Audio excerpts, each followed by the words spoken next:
मेष राशीसाठी वर्ष 2026 चे उपाय।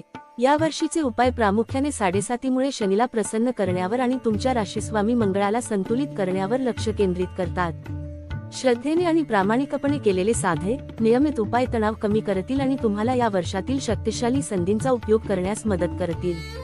शनीसाठी साडेसाती हा सर्वात महत्त्वाचा उपाय आहे।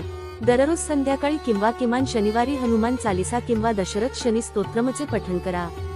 परंपरेनुसार शनिवारी शनी किंवा हनुमान मंदिरात तिळाच्या तेलाचा दिवा लावा आणि काळे तीळ, मोहरीचे तेल किंवा काळे वस्त्र अर्पण करा। शिस्तप्रिय, प्रामाणिक आणि नम्र असा। फसवणूक करू नका, खोटे बोलू नका, जबाबदाऱ्या पार पाडण्यास टाळाटाळ करू नका किंवा वडीलधाऱ्यांचा, सहकाऱ्यांचा आणि तुमच्यावर अवलंबून असलेल्यांचा अनादर करू नका। शनिवारी गरीब, दिव्यांग किंवा वृद्धांना पादत्राणे, ब्लँकेट्स, उडीद डाळ, तीळ किंवा अन्नदान करा। मंगळासाठी राशी स्वामी, प्रत्येक मंगळवारी भगवान हनुमान किंवा भगवान कार्तिकेय सुब्रमण्य यांची पूजा करा। परंपरेनुसार हनुमानाला लाल फुले किंवा शेंदूर अर्पण करा। राग आणि अविचारीपणावर नियंत्रण ठेवा। मंगळाची ऊर्जा सकारात्मक दिशेने प्रवाहित करण्यासाठी शारीरिक व्यायाम, योग किंवा खेळांचा सराव करा।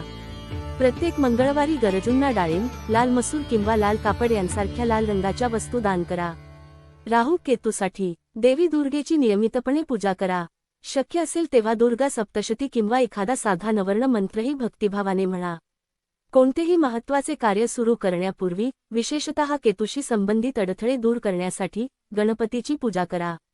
वाईट संगत, व्यसने आणि पैशाच्या किंवा नातेसंबंधांच्या बाबतीत अनैतिक मार्गांचा अवलंब करणे टाळा। असेच सखोल राशी भविष्य पाहण्यासाठी श्री देशपांडे गुरुजी चॅनेल आजच सबस्क्राईब करा आणि कमेंट करा।